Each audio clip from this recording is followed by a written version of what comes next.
Okay, so we're starting the gymnosperms today, which will not be on this exam coming up on Friday, right? So now we're jumping into the idea of plants that have seeds for their unit of dispersal and reproductive capability. So this is a huge jump in the evolutionary process, going from up until this point, we've been talking about spores and how the spores from a sporophyte in sporangium tissue, eventually they become mature after they've gone through meiosis. The sporangium opens up, spores get released, they germinate and grow into the gametophyte. Well, with the seed plants, now we're thinking about both gymnosperms and angiosperms, seed plant category. You've seen these already. So again, that left image is showing the idea of some of the major concepts and like jumps in the evolutionary process where you go from, of course, green algae or Chara into the very different terrestrial world. And then initially non-vascular, no xylem, no phloem, and spores. And then we jump into vascular, but still spores. Now we're jumping into vascular, but seeds. All right, so now we have another big innovation.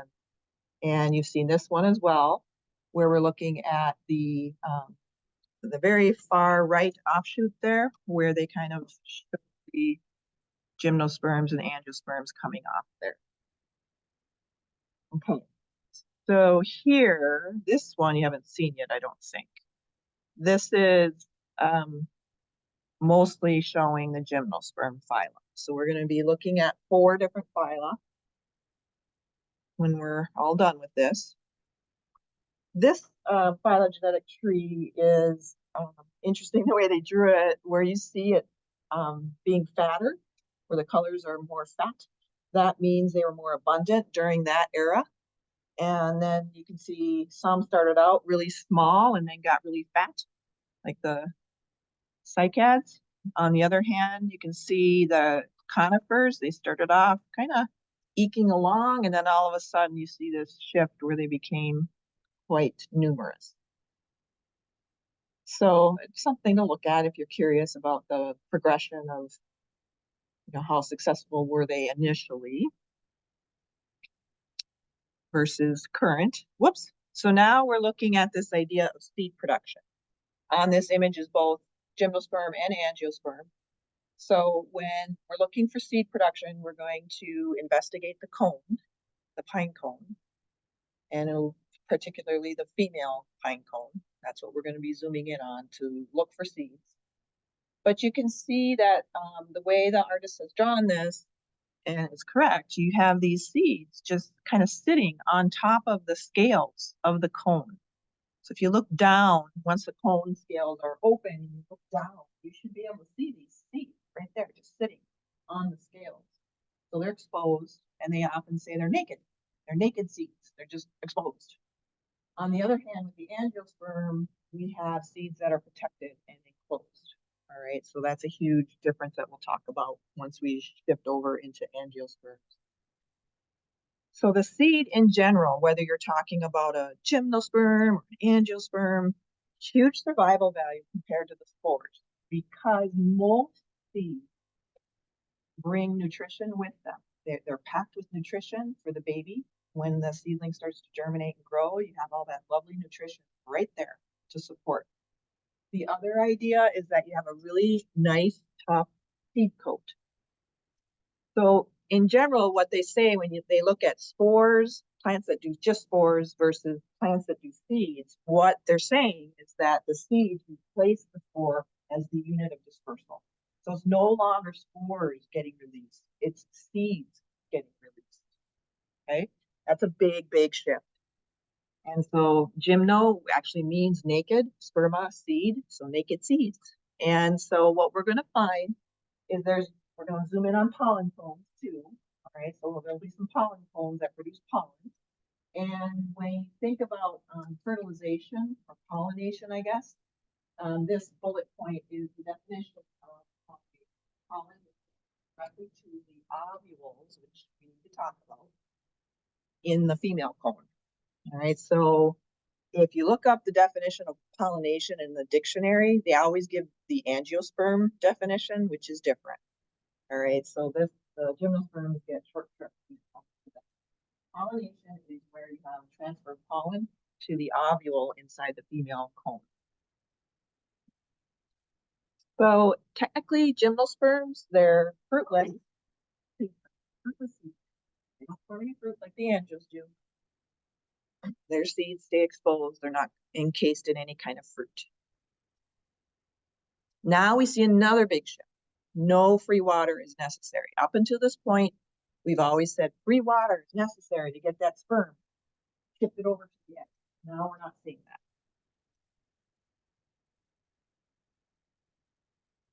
From now on, we're going to talk about heterosporous spores.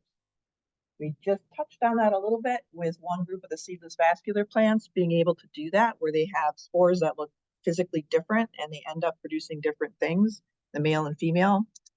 So now we need to really nail this jargon down. Megaspores, that's one version of the heterospore. It can be a megaspore. When that starts to grow, it will develop into the mega gametophyte or the female gametophyte. E.g., egg is right in the word. Think about females. Microspores, think about tiny sperm. Microspores, once they start to grow and develop, they grow into the micro gametophyte, which will eventually produce lots and lots of sperm. So most seeds are really great in the sense that they come with packed nutrition. They have a really tough seed coat, and they can go dormant long stretches of time, long. Many seeds can do that. And so for this, what we're going to do is work through 4 different phyla in this gymnosperm group. So I do need you to start memorizing the phylum names, please. So phylum Panophyta are the conifers. Those are the ones you're most familiar with as gymnosperms, I would guess. The cycads also are gymnosperms, and a lot of people who don't have any botany training would find that hard to believe because they look like little tiny palm trees.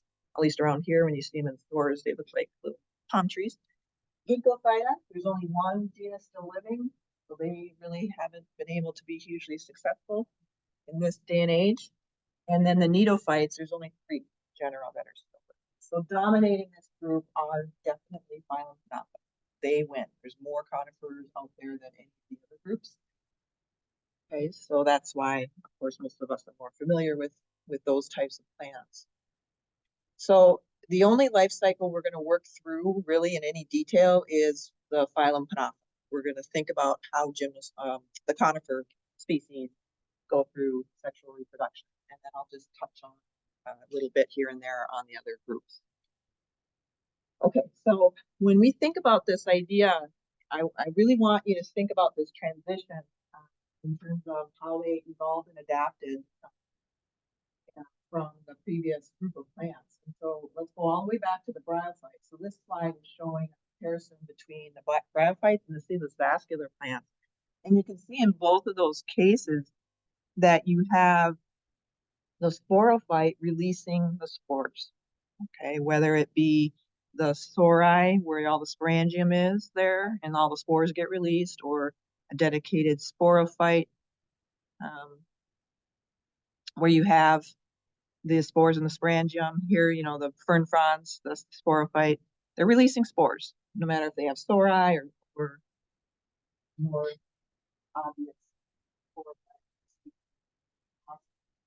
So the spores are getting released, and then you can see that, okay, once they get released, they're going to grow into the gametophyte. And the gametophyte's job is to make sperm and egg. Okay, so, and then you get back into the sporophyte phase once you get fertilization of the egg. So let's compare that to the gymnosperm. So now we're going to see that when you are out hiking around and you're looking at all those beautiful conifer trees, that's the sporophyte. Okay, so that hasn't changed. Sporophyte phase dominates, just like what we saw in the seedless vascular plant. So the sporophyte phase dominates. And then here, what we're trying to show is saying, okay, on some of the trees, you're going to find female or ovulate the pollen cone, the male cone, and then they're showing that you have in the cone tissue, that's where the gametophyte will be. Okay? You don't see anywhere on here spores getting released. Not like what we saw here. Okay? Here we saw spores getting released off of the sporophyte. We don't see that here. Right? So what we're going to find as we work through that is that the gametophyte stays on the sporophyte. And not only that, but the sporophyte tissue really protects the gametophyte and keeps it very, very safe as it's going through its development to form egg and sperm, especially the egg. We lots and lots of protection here in order to protect eggs that are developing. So the gametophyte stays on, spores never get released, they just stay and develop into the gametophyte right on the sporophyte. So it's all happening in the in the cone tissue. And then eventually you'll see pollen getting dispersed. Pollen will be, you look inside the pollen ring, that's where it will be dispersed, getting produced. And then if everything goes okay and the sperm and egg unite, you'll get a seed. And again, that stays on the cone until it's ready to be, it's fully mature. And then it'll flutter away, usually in a wind current. Okay, so we have some major differences here compared to the bryophytes and the seedless vascular plants. This is from the previous slide set on seedless vascular plants. I just wanted to, again, we saw with this case that you have two different kinds of heterosporous condition where we have megaspores and microspores. Okay, but the rest, Selaginella can do this, the spike moss, but the other groups of the seedless vascular plant don't do that. They're usually homosporous. Megaspore and microspores. You still call them mega?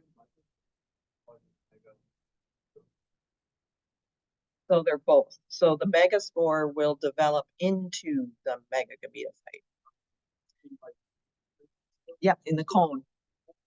Yep, I'll show you the stage. And so we're going to start that actually right now. So, okay. So let me go back to the stage first. So here, they're calling the female cone the opposite. And one reason why some people label it that way is that is where the ovule is located, okay, in the female cone.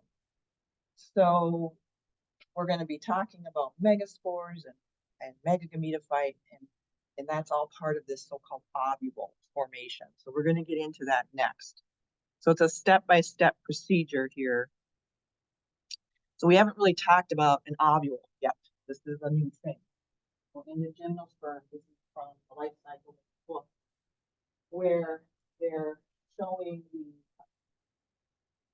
megasporocyte. Okay, so we still use that terminology, megaspores, microspores.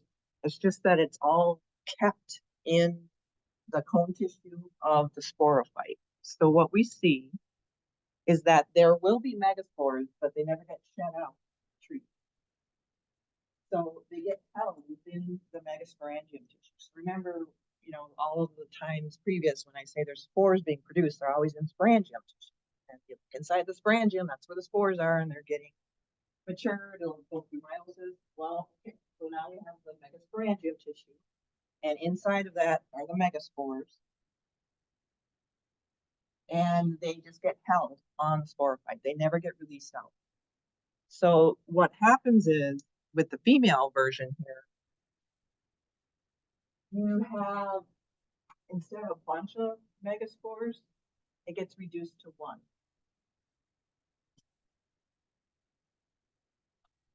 Right, so inside each megasporangium, if you were to crack that open and look inside, there's not a bunch of megaspores. It comes all the way down to just one. So they're kind of putting their eggs in one basket here inside each megasporangium.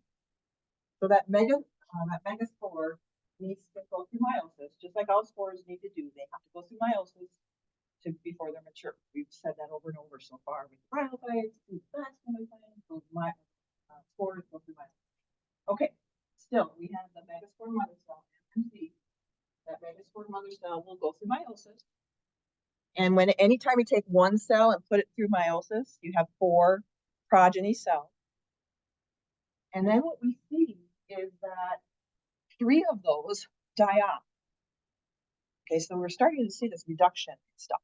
You know, you only have 1 megaspore, and then after that goes through meiosis, theoretically there's 4 cells that should be good to go, but that's not what happens. 3 of those will die off and become, the last one will be called the functional megaspore, because that's the last one standing.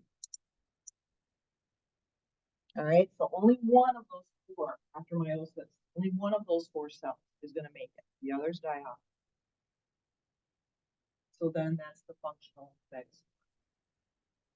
So what you're seeing here is cone tissue, female cone, and they've taken a scale off of it and dissected it. And what you see here in front of the scale tissue is this protective integument, right? So this is nicely protective. And then inside of that is the sporangium tissue. I have a better image of that.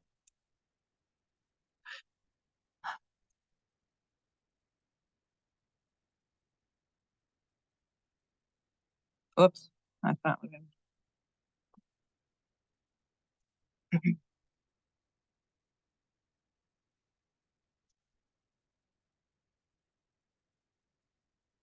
There's the integument tissue of the female cone. And then this tissue inside is the metasporangium. So what they're showing here in this drawing is that the megaspore mother cell already went through meiosis, produced 4 cells, 3 died off, and you're left with functional megaspore. So that megasporangium tissue will never break open and release spores. That's not going to happen. It's all retained and protected in that cone tissue.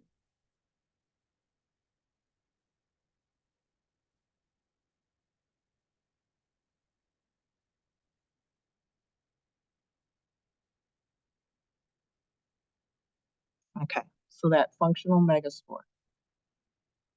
So now the anytime you have a spore starting to develop, and including the functional megaspore, when they start to grow and develop, they're going to grow into the gametophyte. All right, so that's the same thing going on here. This spore is going to start to go through cell division, growth, cell division. And what you're going to see is the formation of a gametophyte, the megagametophyte. So in the gymnosperm, this bullet is trying to get across the plane, kind of a messy procedure, and can get really quite, can have up to 8,000 nuclei just floating around in there, and you don't see any cell formation. It looks pretty crazy. You'll see it under the microscope in lab next week. It looks really kind of odd. But eventually, what you're going to see is that the cells become cellular, everything becomes cellular. You start to see a true tissue forming, and you have the gametophyte, the megagametophyte. So depending on the species, you can have 2 archegonia or up to 200 in that megagametophyte tissue. They typically will form, especially, we're going to be looking at the kind that usually forms either 1 or 2 archegonia. And usually what they do is they stick that near the opening where the sperm is going to end up being delivered.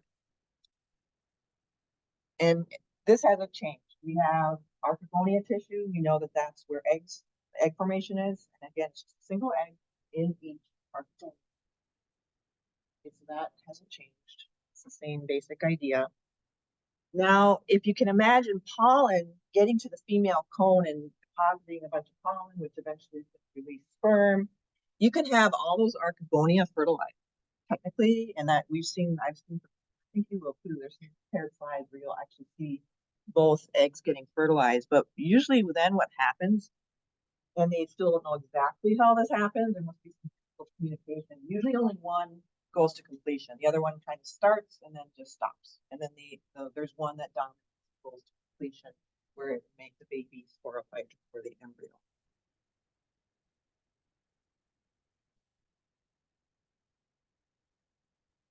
So the functional megaspore goes through mitosis. Mitosis, that's just cell division, growth, cell division, growing, and it's going to grow into megagametophyte. And the job of the megagametophyte is to make an egg in each archegonium, and then it's ready to be fertilized. It's ready for the sperm. So what we see when it's all done is that, yes, there's still a megagametophyte.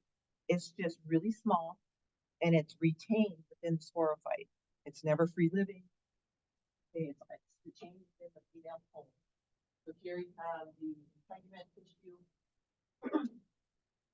and then you have the megasporangium tissue, and then inside of that, because that megaspore never left, that's where the gametophyte is getting all developed within the megasporangium.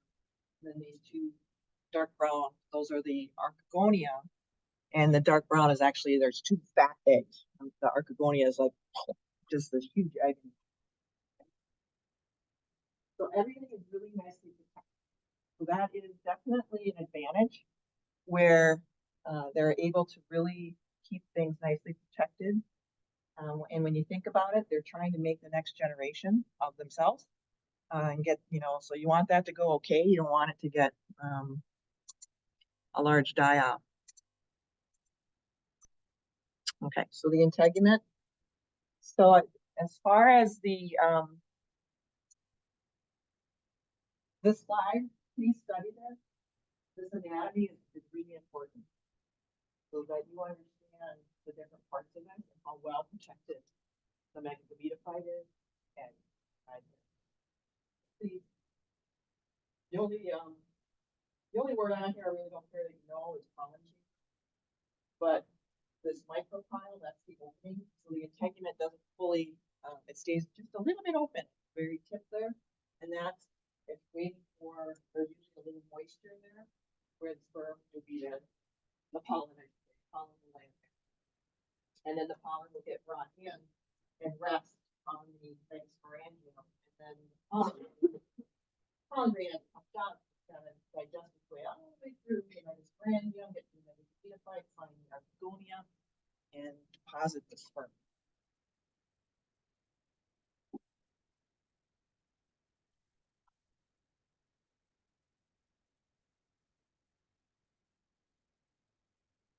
If everything goes okay and you do get pollination and the sperm gets to the egg, then that becomes the zygote, which again is going to grow, go through mitosis, grow into a sporophyte.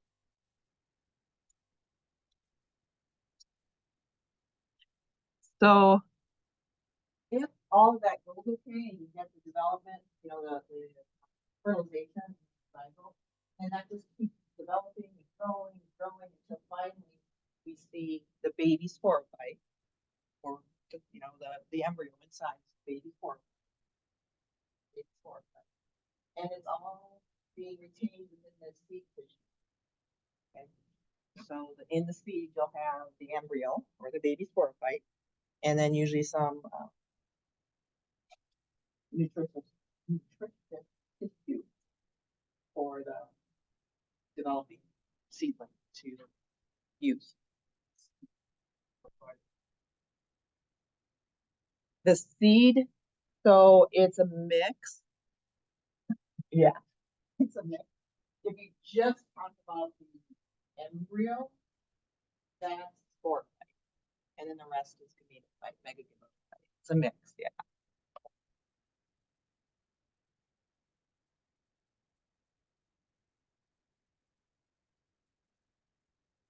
So with this idea,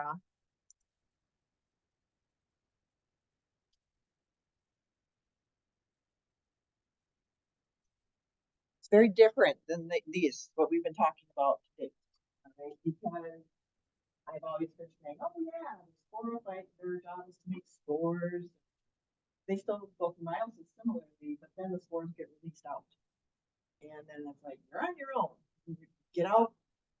can somewhere start growing into.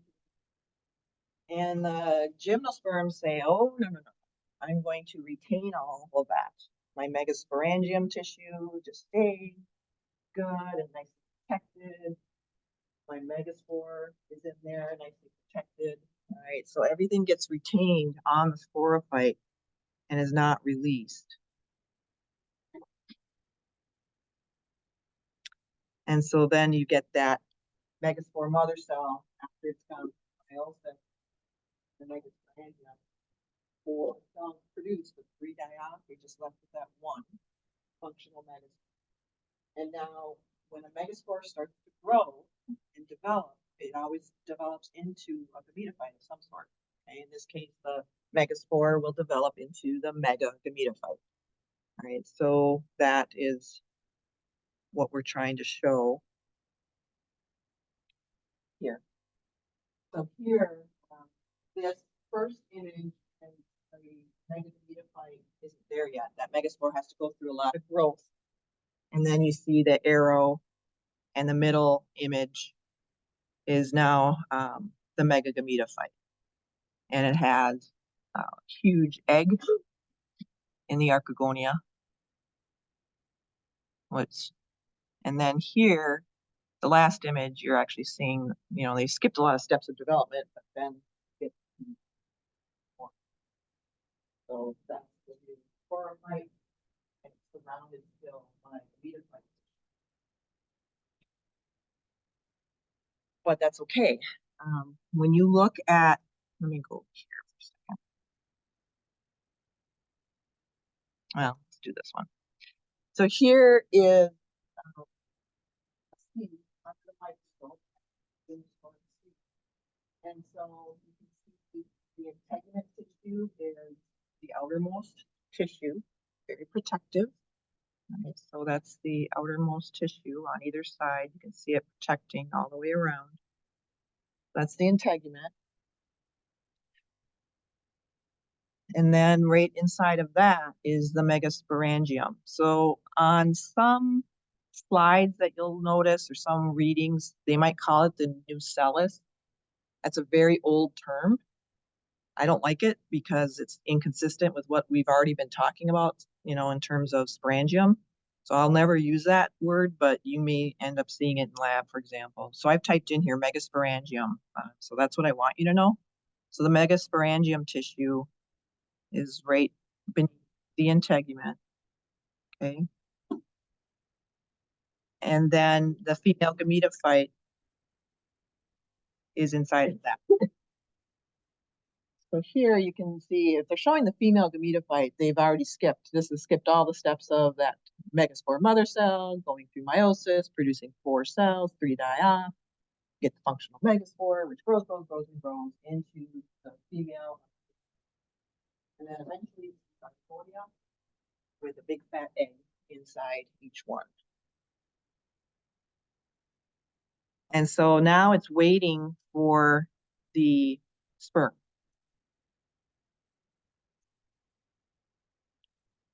And so if everything goes okay, the pollen grains are going to land up at the opening, the or the micropyle. Okay, so that's what we're hoping is going to happen. So with the pollen, now that will get dispersed from the male cone. It's got to find its way to the female cone.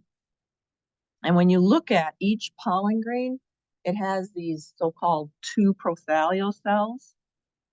And then it has a tube cell.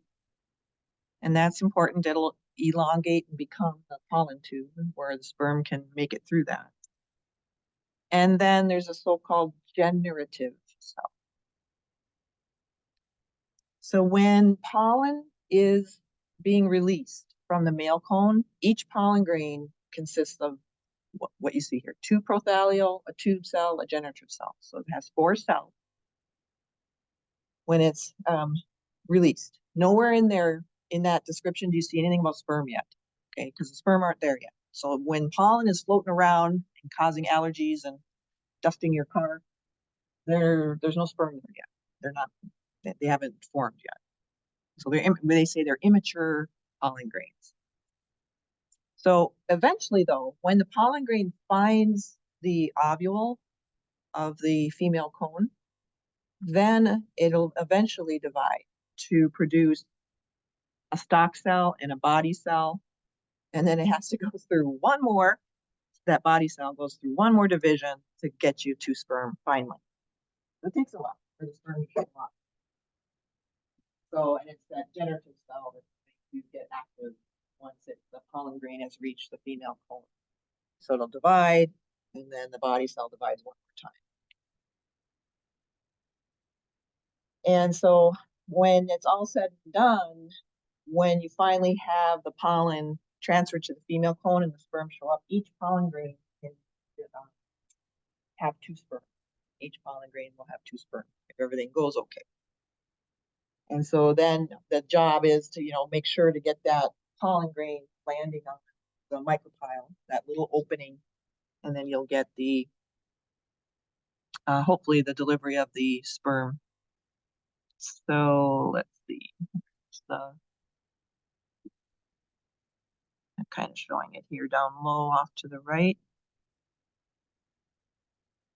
The pollen grain. So this is an actual, this whole thing that in this inset image here off to the right, that whole thing that you're looking at, that's part of the female cone, and that is the ovule. The whole thing. You say, oh yeah, look at that ovule. And the pollen grain is actually got into the micropyle, got in there, needs to germinate to form that tube cell. So, and then the sperm will migrate down that tube cell and hopefully get deposited right by the archegonium, and you'll get the sperm and egg fusing, and you'll get that zygote.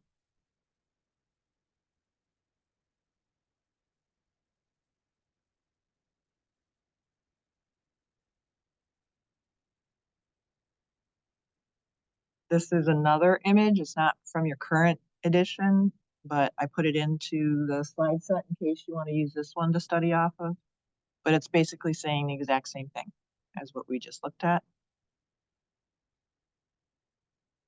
So here you're seeing with the, and I'll talk a little bit more about the male cones, but the way the artist has drawn this, the male cones, the pollen cones, typically are smaller in almost every species. There's an exception, but usually pollen cones are much, much smaller and not quite as complex in design. And then if you look in the male cone, you still have the microsporangium tissue. So that's microsporangium, the small microsporangium tissue that's encasing the microspores. And then if you, I draw on that shrink down. And then each one of these microspores, each one can develop into a pollen grain. There's no dying off after meiosis. Meiosis. None of those die off, like you see in the female version. They just produce a lot of pollen grains.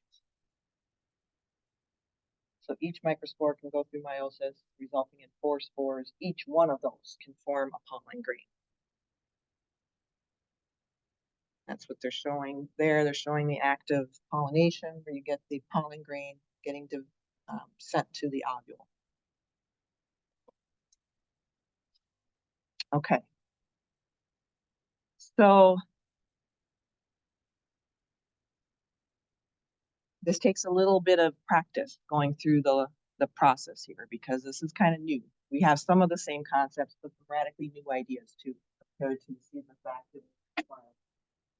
So I know you're going to be focusing in on the exam coming up this Friday, but don't let this sit too long, because we're going to keep progressing through this. And then with the angiosperms, we're going to see some similarities, but some major differences as well. So, and I'll probably do a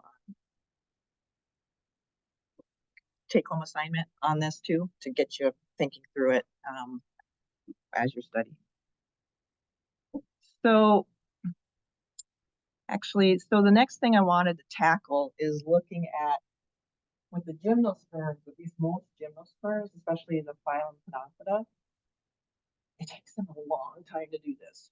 It's a long process for the most part, much longer than what we see with angiosperms typically.